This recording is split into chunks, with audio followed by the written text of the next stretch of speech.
At number 20 stands SimCity. Already a big hit on computer platforms before its port on the Super Nintendo in 1991, this city-building classic quickly became a fan favorite on the SNES and helped popularize the simulation genre while also leading to the well-established franchise of The Sims. From a more personal perspective, SimCity also acted as my gateway to a fairly similar game genre, real-time strategy. Indeed, not much later after I first played SimCity, circa 1994, I discovered games such as Command & Conquer and Warcraft, which eventually led to me playing Blizzard's big titles, Warcraft 3 and StarCraft. While much more fast-paced and competitive than SimCity, these games still retain many of the gameplay elements found in the former. Harking back specifically to SimCity though, it would feel amiss not to mention the game's wonderful soundtrack. A soundtrack that went so well with the game's slow-paced and enjoyable gameplay. To this day, I would argue that its city-building theme is still one of the most relaxing tracks in video games history.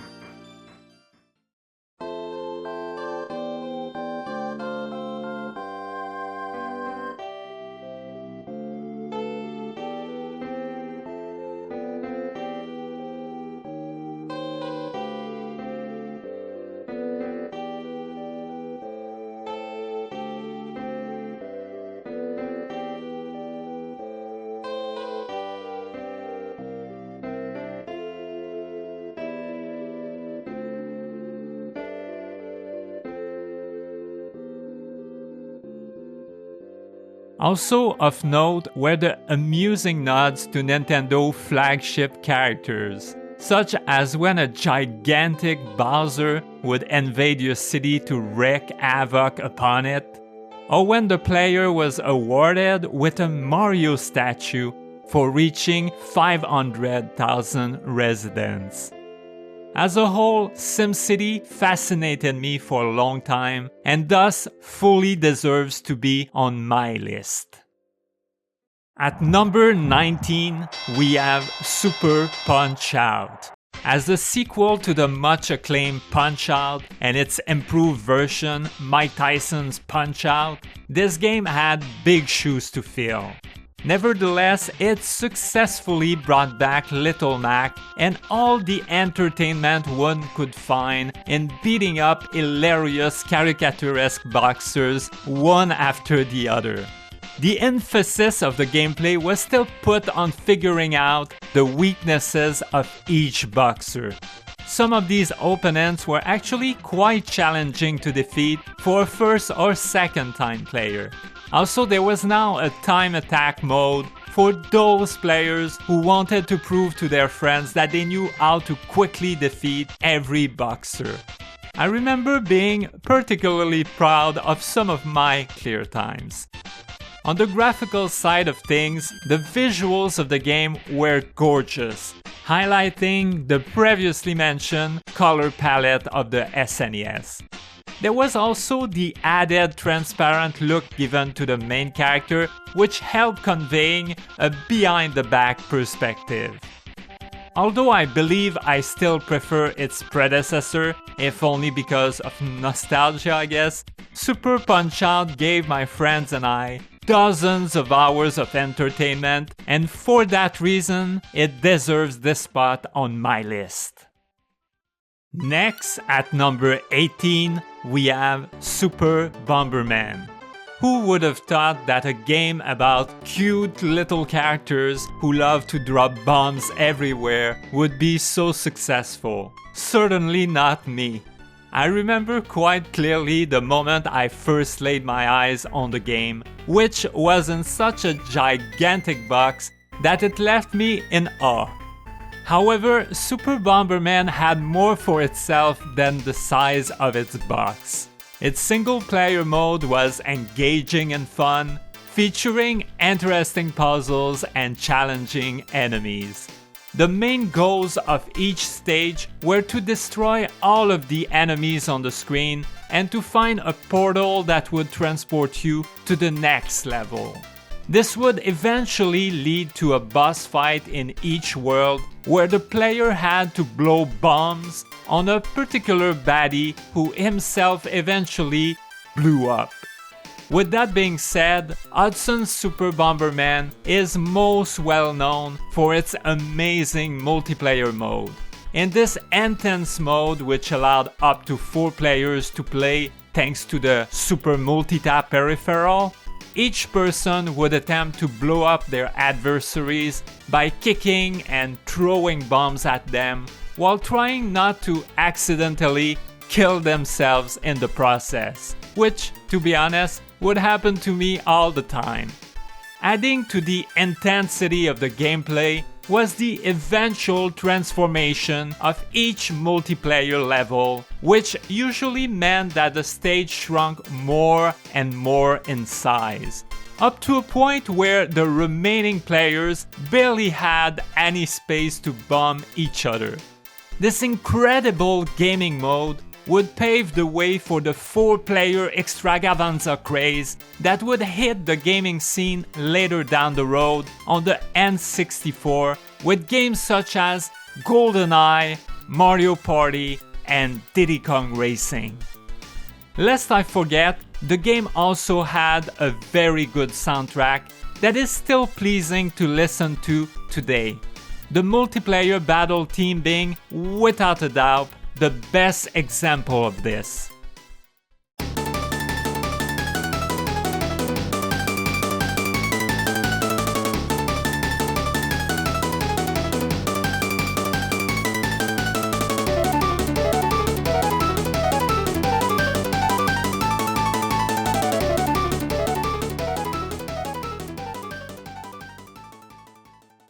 It is for all of these reasons that Super Bomberman sits comfortably at rank 18 on my list.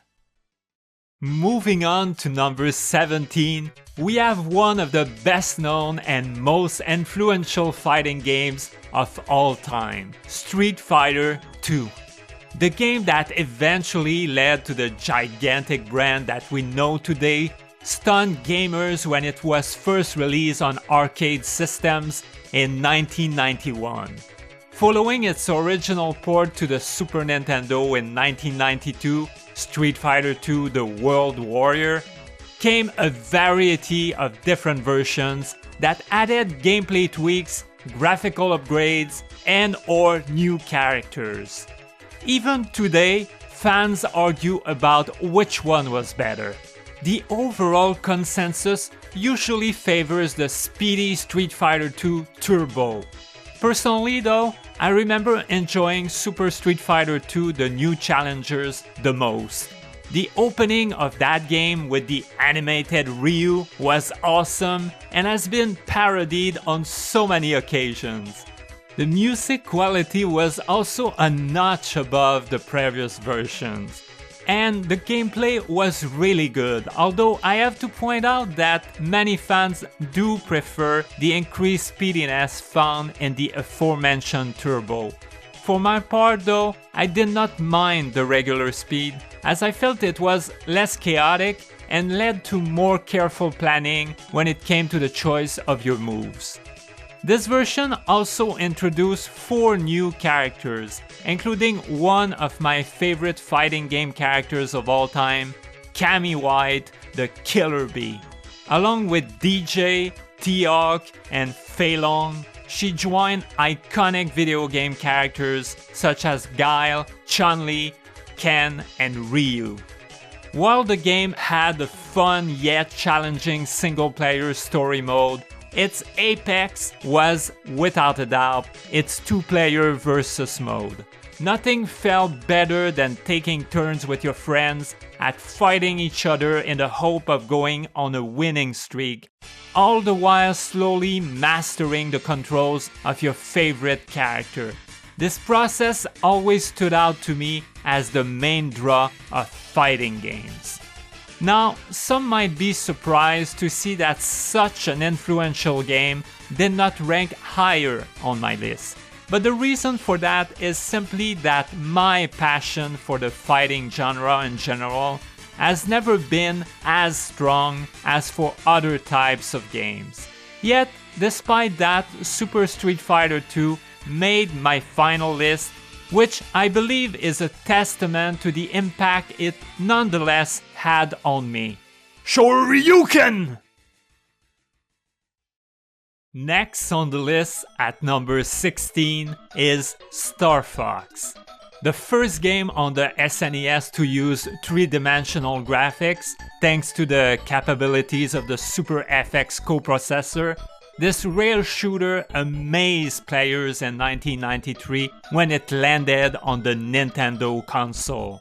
Although its polygonal graphics might not have aged quite well, like many others similarly designed games, Star Fox's biggest strength, its gameplay, was thrilling and mesmerizing for those who first discovered the game on its release.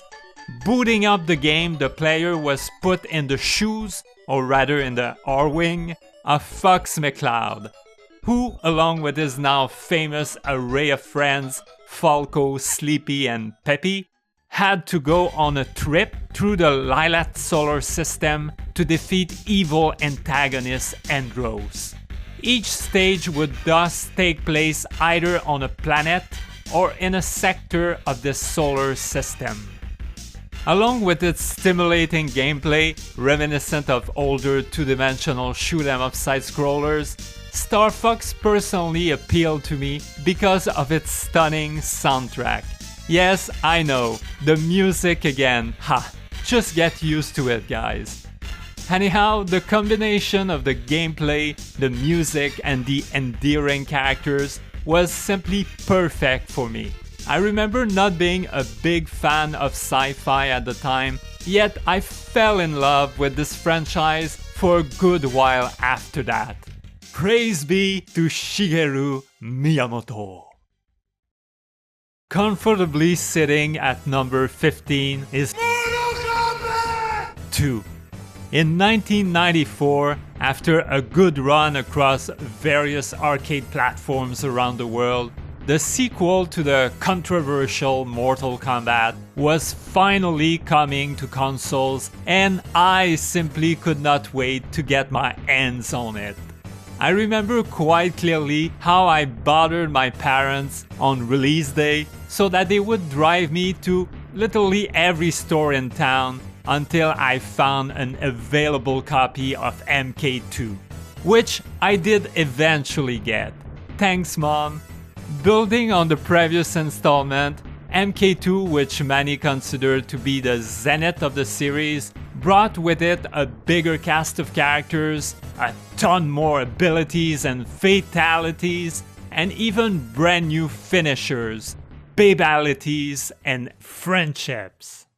All of this was packed in a sequel that had improved graphics and had added blood. Yes, blood. MK2 was even more violent than the original game, and strangely more so on the Super Nintendo port than on the Genesis one. Like with its predecessor, the focus of MK2 was not put on its paper-thin story, but on the discovery of combos and finishers that each player had to learn with every character. Without a doubt, this used to be the most exciting element of the Mortal Kombat games.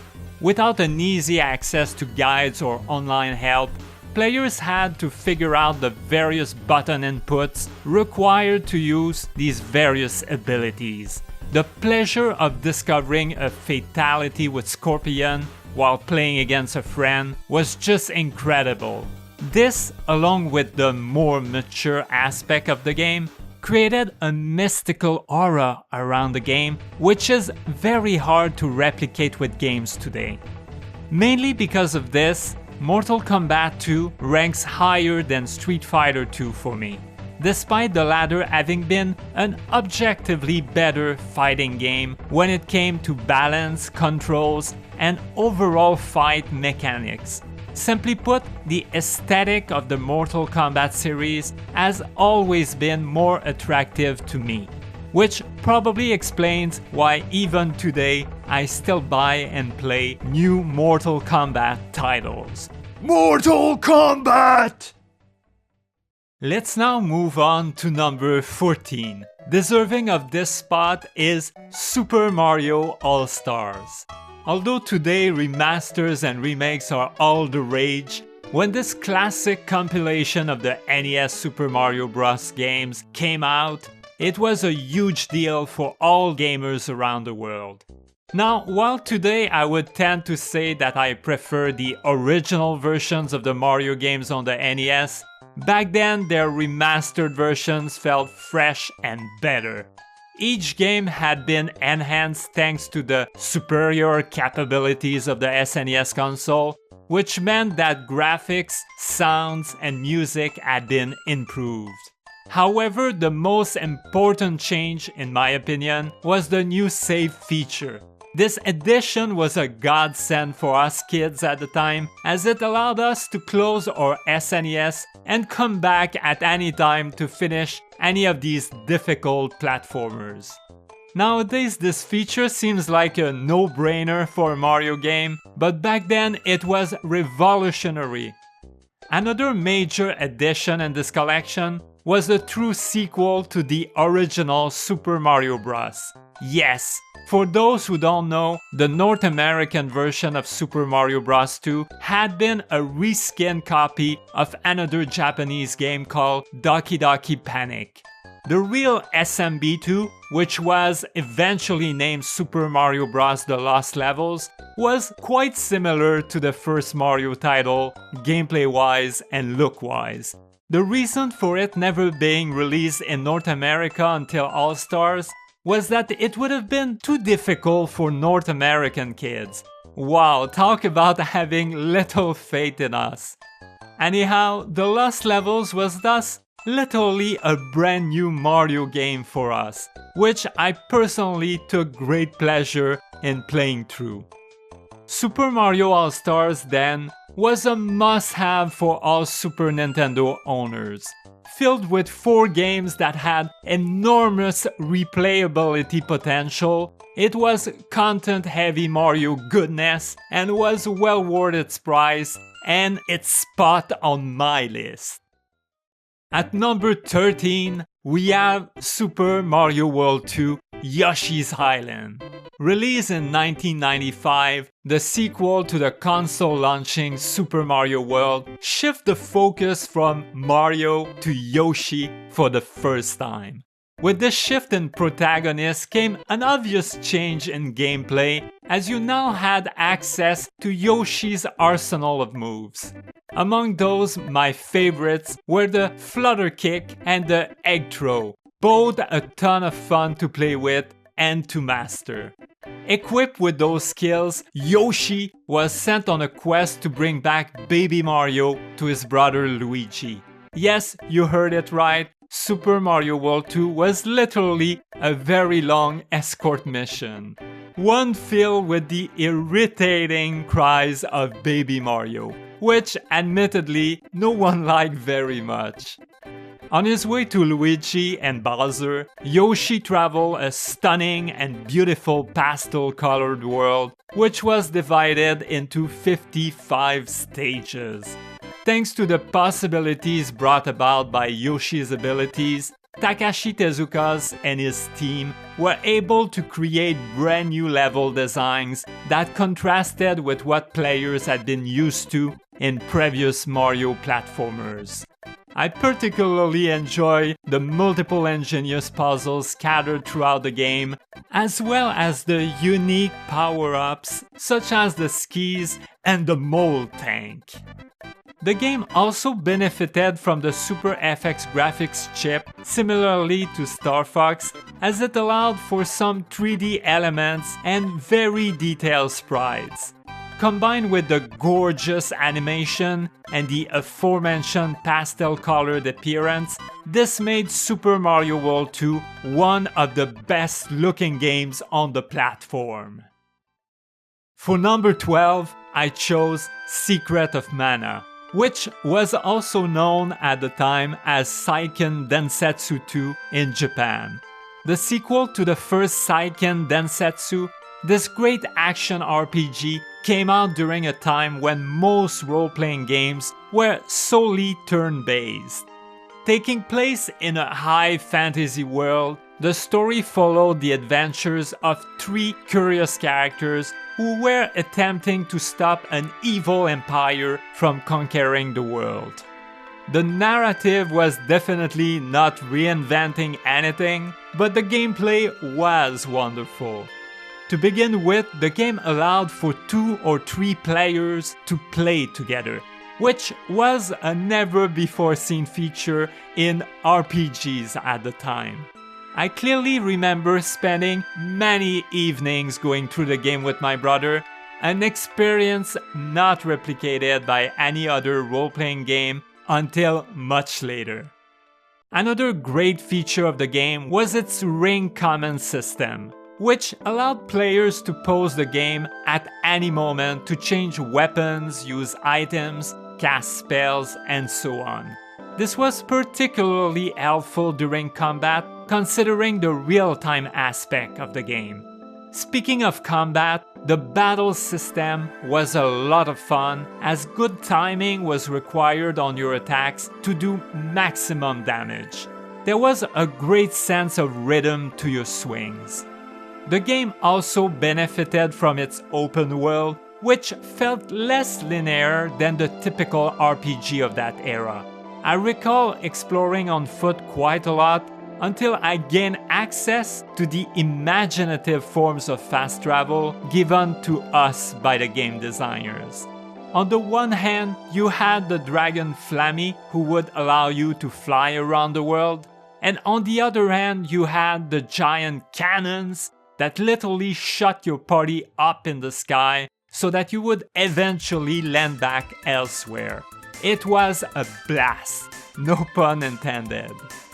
Finally, I think it is important to mention that the game is also beloved for its breathtaking soundtrack.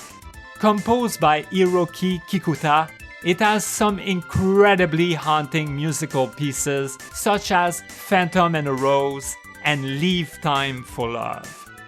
Not unfamiliar with great RPG soundtracks, I have to say that this is one of the best out there. With all of this being said, what still brings me joy when I replay Secret of Mana is this feeling that I am playing a mixture of 2 of my favorite video game series of all time, Final Fantasy and The Legend of Zelda.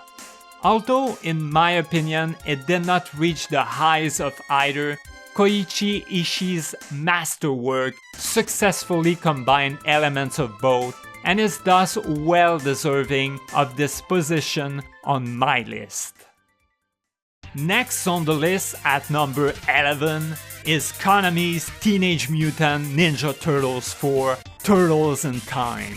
Let me paint you a picture.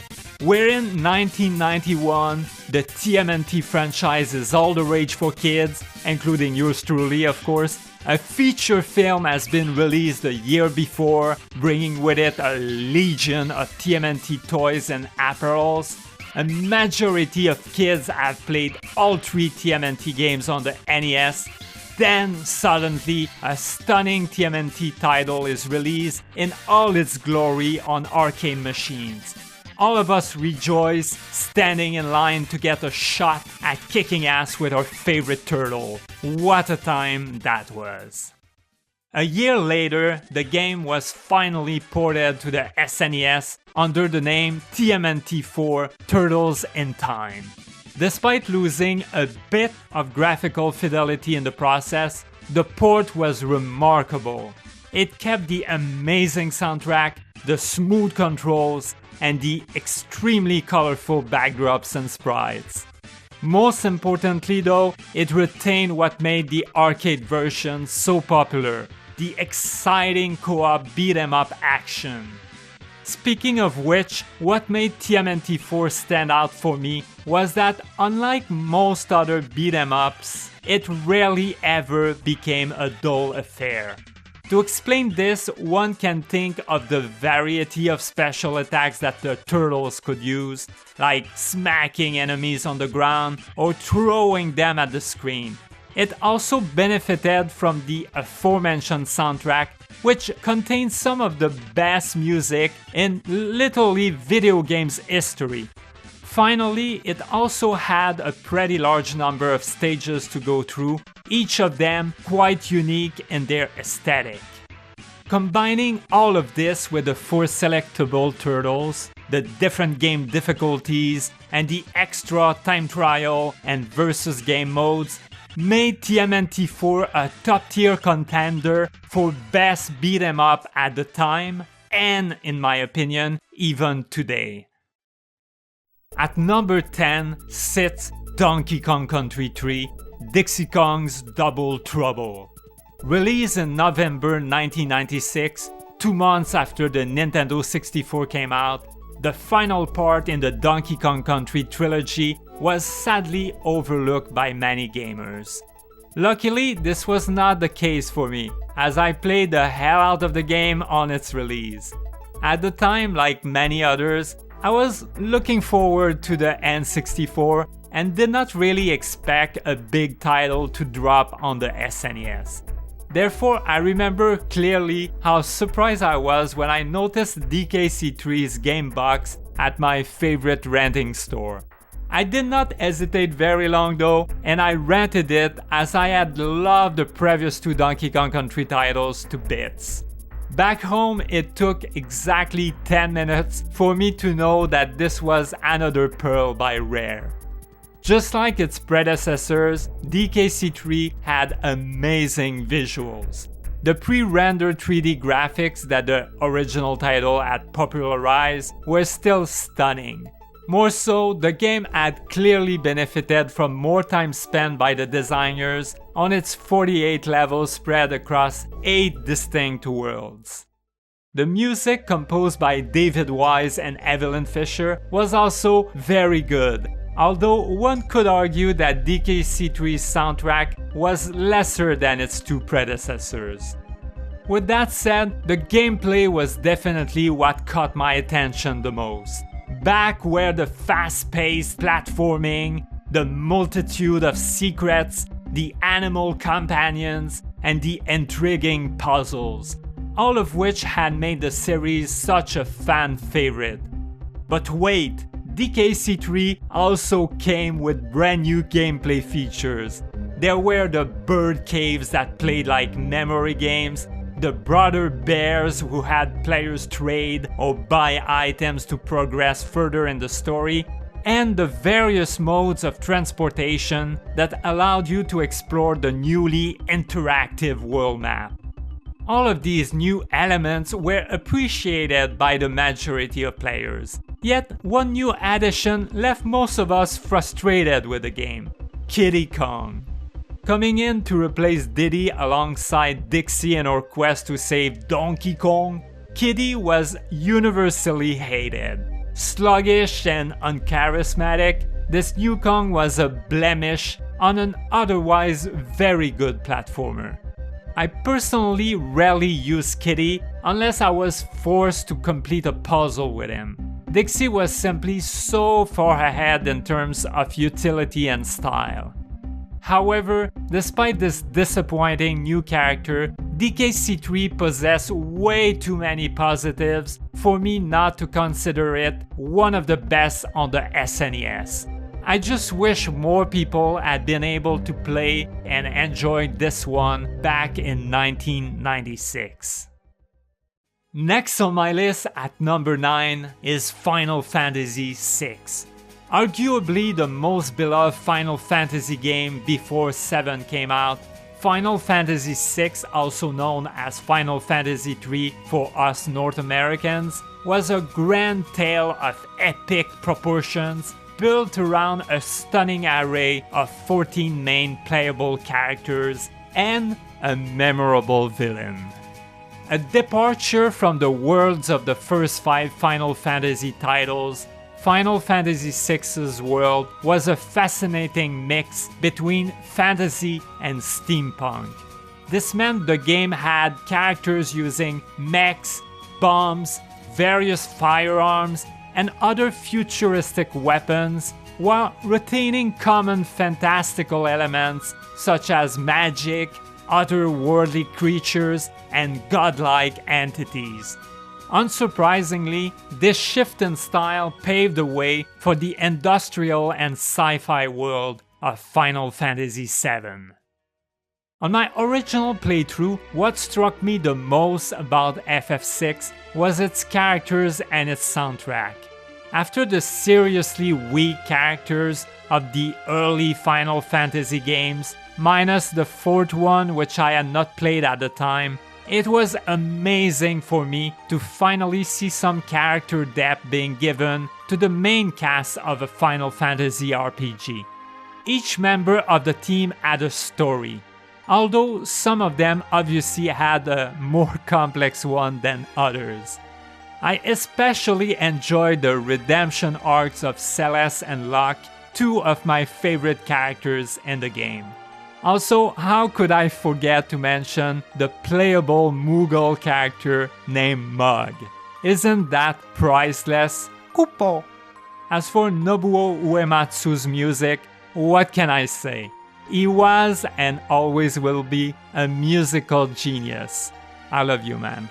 His work for this title was tremendous, starting with Terra's theme, which was both haunting and beautiful. Kefka's Dancing Mad theme was a gargantuan 4 movements composition lasting nearly 18 minutes in its original format. Even today, it is many critics' favorite track in the Final Fantasy series. And what of the opera piece Aria di Mezzo Carattere, the centerpiece to what is consistently regarded as one of the best scenes in video games history?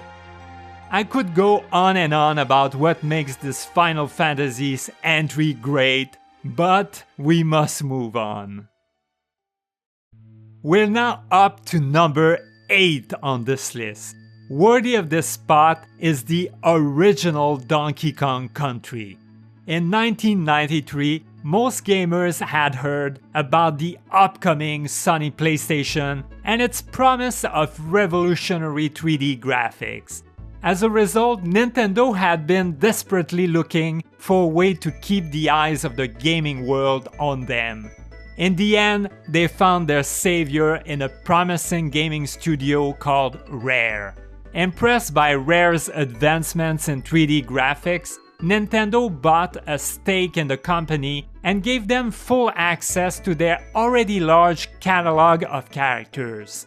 In late 1994, shortly before the first PlayStation released, Donkey Kong Country came out to resounding acclaim, reminding everyone that the Super Nintendo was still going very strong. With this classic, Rare executed quite a rare feat, transforming a well-known villain into a purebred hero. Equipped with his now famous necktie, Donkey, along with his sidekick Diddy, was sent on a quest to retrieve a gigantic banana horde from the maniacally funny King K. Rool. The game was a pretty difficult platformer, testing the reflexes and the skills of players of all ages. I particularly remember sweating over the barrel-heavy stages. The bosses, on the other hand, were very easy. Poor guys. A feature I was especially fond of was the co-op mode.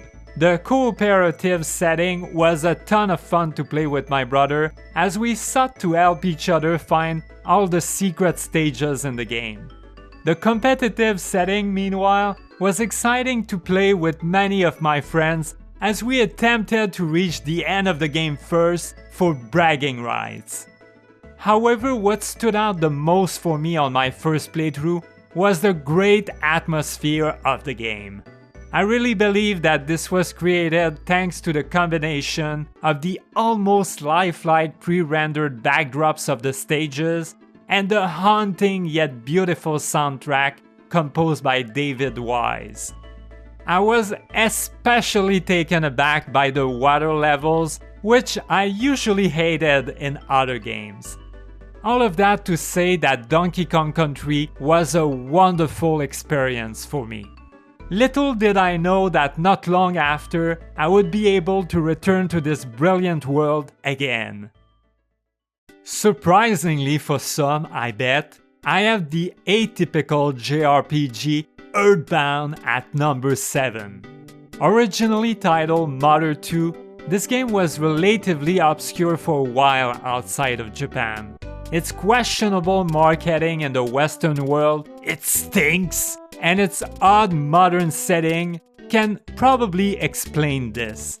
I know that I personally only took notice of the game after seeing my brother play it on multiple occasions. However, it is only upon starting the game on my own that I got fully taken by it.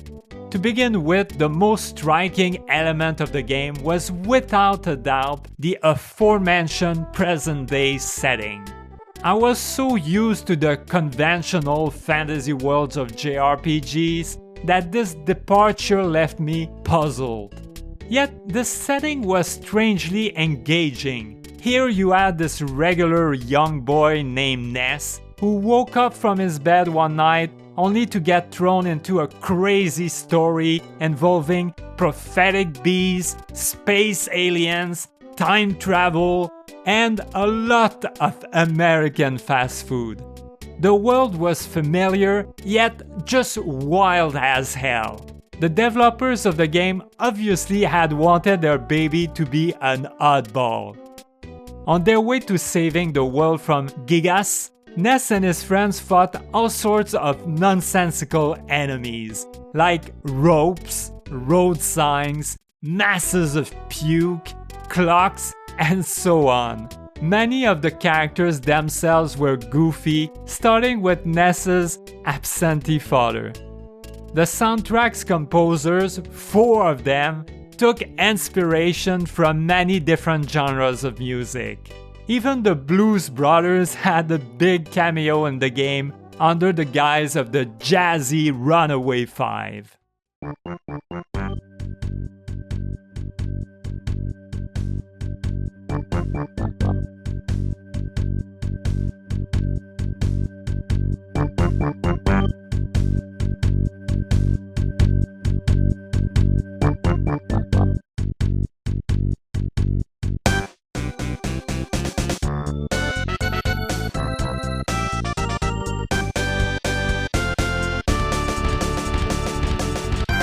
While the game was seriously wacky on the surface, it could also get pretty philosophical sometimes.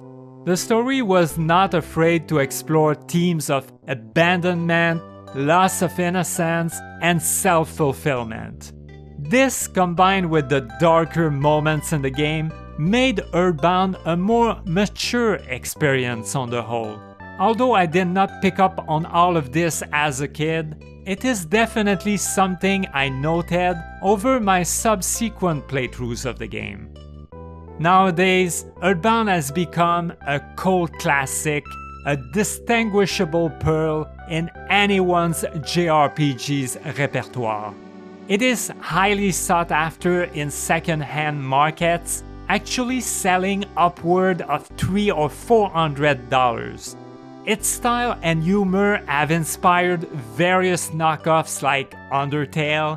Its officially untranslated sequel has become one of the most downloaded ROM on the web, and its protagonist is now a staple of the Super Smash Bros. Franchise. In the end, despite its stinky marketing campaign, Earthbound reached incredible highs. Next, at number 6, is Super Mario World. The classic side-scrolling platformer that launched with the SNES in late 1990 is still arguably the best Mario title in Nintendo's library. Living up to the standards established by the amazing Super Mario Bros. 3 was definitely not an easy task. Yet, for the most part, it succeeded in doing so. More than that, it added a variety of new gameplay features that would become a mainstay in Mario games. The main one being the much loved, or much hated, dinosaur Yoshi. Accompanied by this new friend, Mario went on a grand adventure to rescue his favorite damsel in distress from the paws of his arch-nemesis, Bowser. Unlike the previous Mario titles, Super Mario World had its different worlds closely interconnected, which helped give the game a bigger scale. The world map was also less linear, as many secrets and shortcuts could be found in the numerous stages, some of them even allowing the players to bypass large chunks of the game. However, younger me wanted to experience all the game had to offer. After all, the 96 levels in the game were pure joy to go through. They had extremely vibrant colors, wonderful music, and an expanded cast of creatures, each sillier than the other. The quality of the platforming was very good, on par with later games such as Donkey Kong Country and Mega Man X. If there is one new element that could be criticized, it was the cape power-up.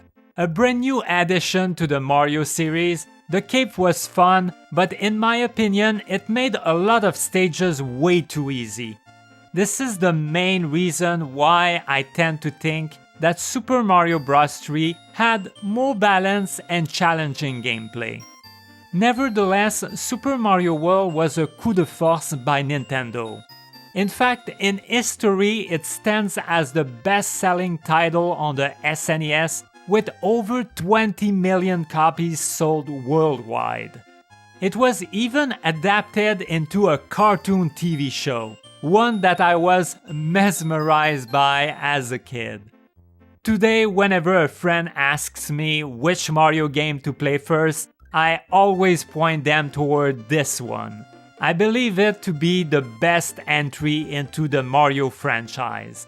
It would be higher on this list if not for some seriously heavy competition.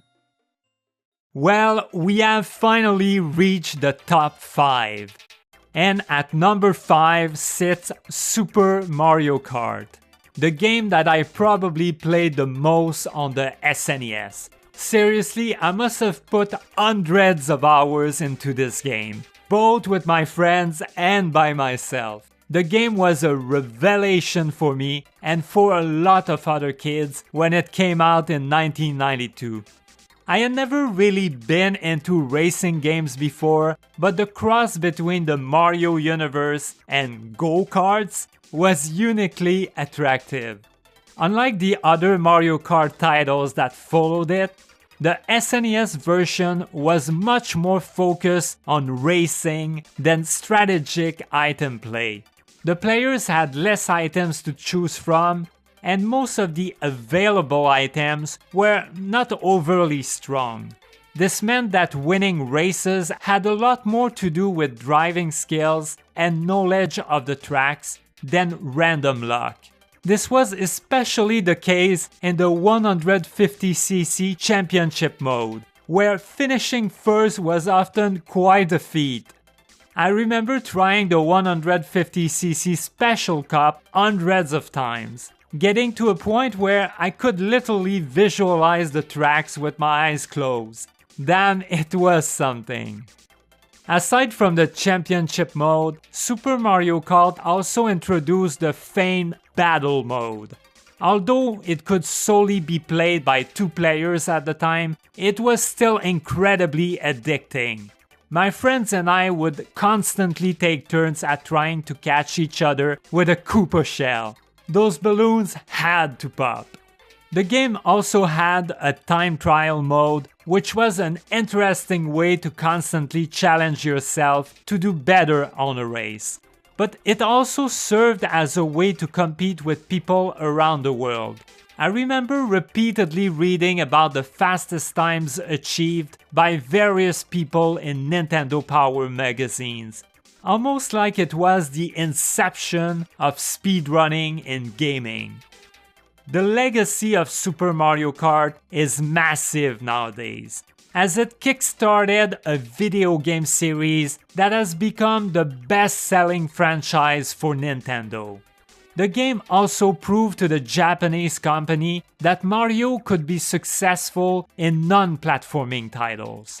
For this reason, many have argued that without Super Mario Kart, we would not have had so many derived Mario games like Mario Party, Mario Tennis, Super Smash Bros., and Paper Mario. Next, edging out Super Mario Kart for the 4th spot is Super Mario RPG Legend of the Seven Stars. I remember finding out about this game for the first time in a Nintendo Power magazine. For those who weren't there at the time, just imagine how players like me reacted after hearing that Mario would have his own RPG game made by a joint effort between Square and Nintendo. It was literally a dream come true. Super Mario RPG built upon the Mario universe, expanding its lore and giving us iconic new characters like Geno and Mallow. Its story led Mario to work with his ever-so-spiky rival Bowser for the first time. Having Mario, Peach, and Bowser in my party fighting alongside each other was an incredibly amusing sight at the time. They, along with the rest of the crew, had to go on a quest to defeat the villainous Smitty and retrieve the 7 star pieces so that newcomer Geno could repair the Star Road, allowing the world's wishes to be heard again. The game stood out thanks to its isometric 3D world, giving us what we thought would be a taste of the future of gaming. This peculiar style allowed Yoshihiko Maekawa's team to incorporate brand new forms of platforming inspired by the classic Mario titles. You could now fully rotate Mario around and have him jump diagonally from place to place, which, to be honest, was not always easy. The platforming elements were mixed in with basic JRPG core features such as experience, equipment, magic, and special abilities. It was especially fun to master Mario's jumping abilities in combat, giving his original name Jumpman all of its meaning. There were also innovative JRPG elements in the game, starting with the timed attacks. Unbeknownst to the majority of players upon release, you were able to avoid all damage from enemies or inflict extra damage to them by pressing a button at the right time. Unlike future games like Legend of Dragoon, there was not any visual cue for those, and thus I remember most of us thought time attacks were a myth and that it was all blind luck. Only much later did I personally figure out that these had been part of the game all along. I would be wrong not to also mention the game's incredible soundtrack, the likable humor and wit, and the large amount of fan service. All of these elements also participated in elevating the game to the pinnacle it reached. Today, all of us fans of the game are still hoping for a true sequel. And no, sorry, the Paper Mario series does not count. Moving on to the 3rd spot on the list, we have Donkey Kong Country 2: Diddy Kong's Quest. This one, ladies and gentlemen, is up there among my favorite video games of all time. After the amazing time I had playing Donkey Kong Country, I could not wait for a sequel to be released. Luckily, it did not take long, as exactly 1 year after DKC, this unprecedented platforming gem came out on the Super Nintendo. It was all one could have hoped for. It built upon the original strengths and added even more meat to the package. The hunt for bonus stages was on again, and there were a lot more of them to find this time around. Interestingly, in these secret levels, you could now obtain Kremlin coins that ultimately gave you access to a secret world and to the real ending of the game. That was not all though. Unsatisfied with these numerous hidden rooms, the developers decided to also introduce a new collectible item to the series, the DK coin. These coins, just like the secret stages, were hidden in every level of the game and served as bragging rights for completionists like me. The game was literally filled to the brim with mysteries to discover, and I loved it. The second game also saw the introduction of Dixie Kong. Just like her boyfriend Diddy, she was incredibly agile and a blast to play with. Her most useful ability was the helicopter twirl, which let her glide and fly across long distances. This skill was a godsend as it allowed the player to easily control her movements mid-air. Unsurprisingly, she quickly became my favorite Kong.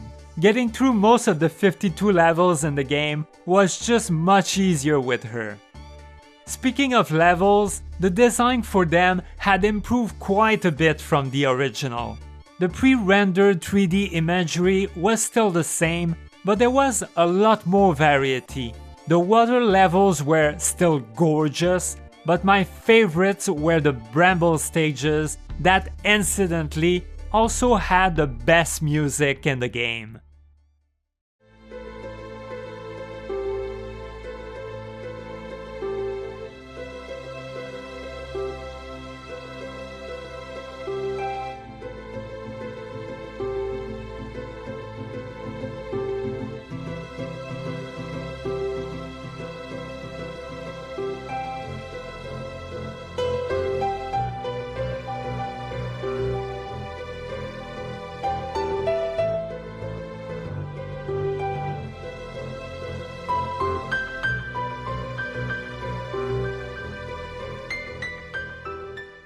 While we are on the subject, let's talk soundtrack now.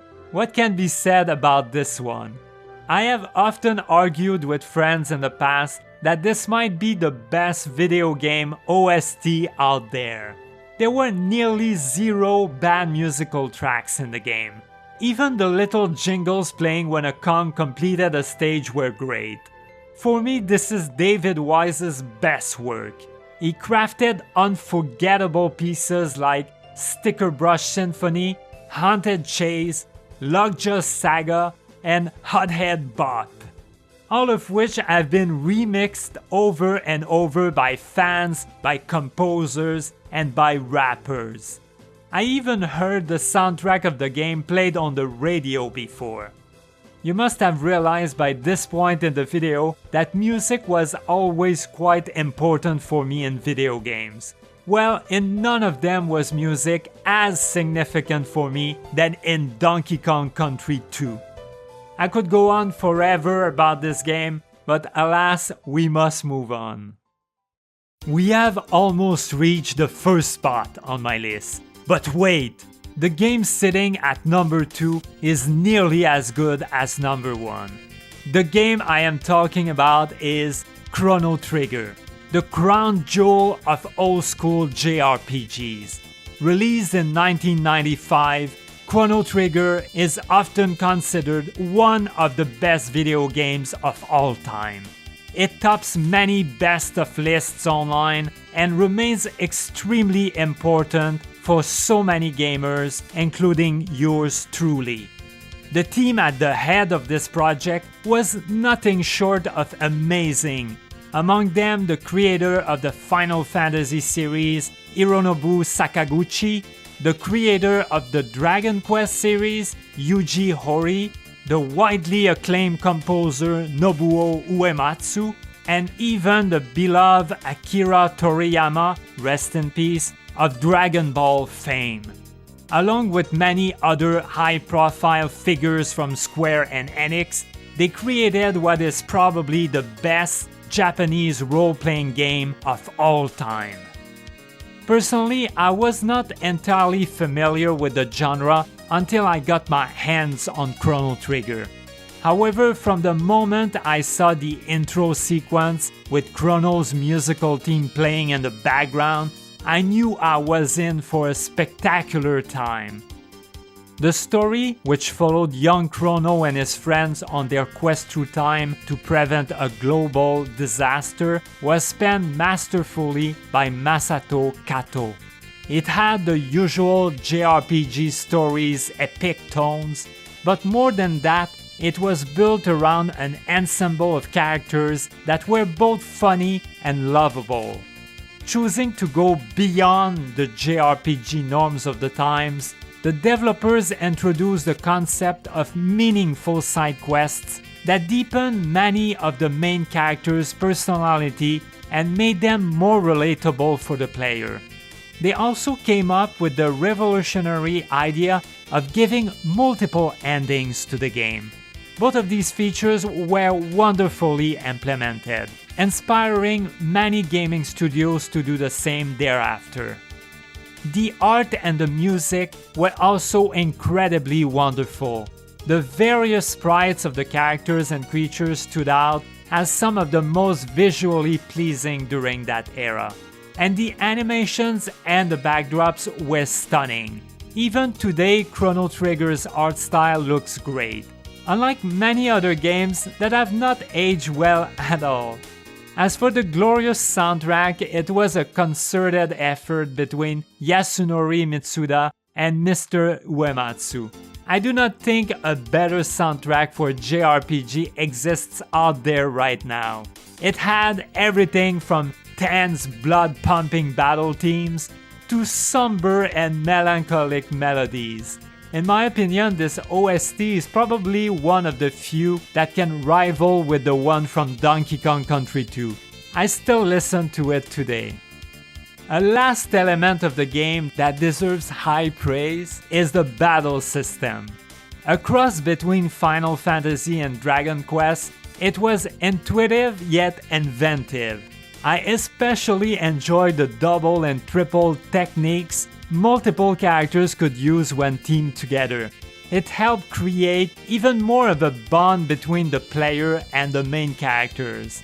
They each had a style, and it was up to you to find out which ones had better chemistry together. There were no weak links, as is sadly often the case in other RPGs. Also of note was the active battle system, which allowed for a bigger challenge for the experienced players, since it meant that enemies were not frozen in time until you chose an action. You had to think and devise a strategy quickly, or else your adversaries would overwhelm you with attacks. As a result of all of this, I must have played through Chrono Trigger at least 5 times as a young kid. I was obsessed.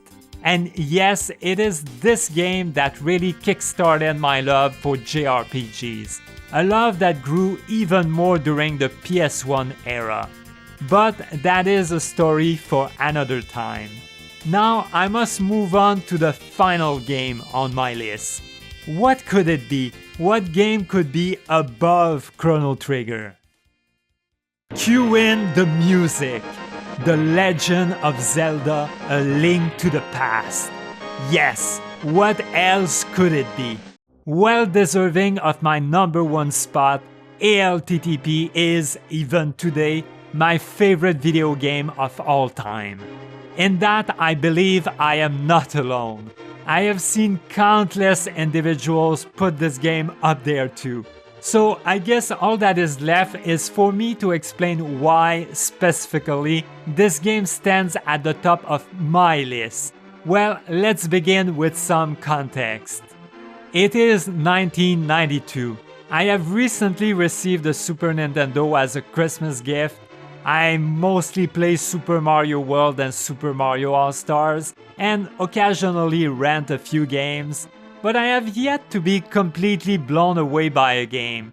Sometimes I hang around at this friend's place. This guy also owns a Super Nintendo, and one day he talks to me about this new game his parents bought for him. A game centered around an elvish-looking boy named Link.